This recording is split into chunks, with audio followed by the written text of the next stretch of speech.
हम मीनू झा प्रणाम करै छी समस्त मिथिलावासीके। एकटा सामाके भसाबऽके लेल जाय कालक गीत लऽ कऽ उपस्थित छी। आशा करै छी अहाँ सबके जरूर नीक लागत। धन्यवाद। जय मिथिला, जय मैथिली।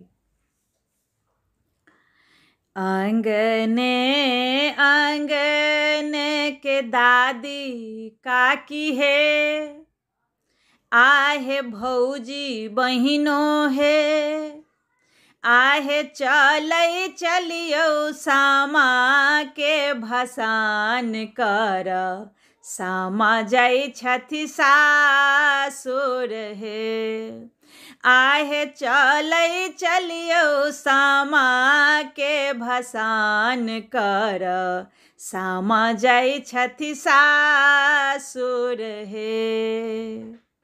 गाम समाज केर डोमरा भैया हो, हमर डोमरा भैया हो, भैया बुने दहक बाँस केर पौती, कि सामा जाइ छथि सासुर हो।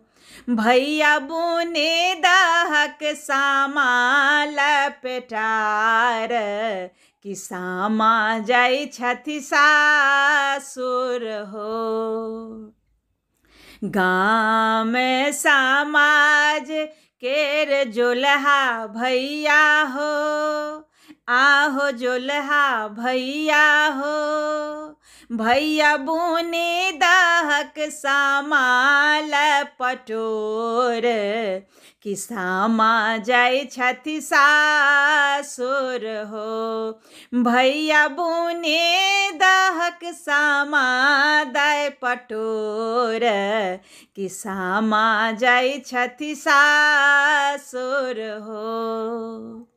गाम समाज केर कुम्हरा भैया हो, आहो कुम्हरा भैया हो, भैया गढ़ी दहक माटी केर गहना, कि सामा जाइ छथि सासुर हो।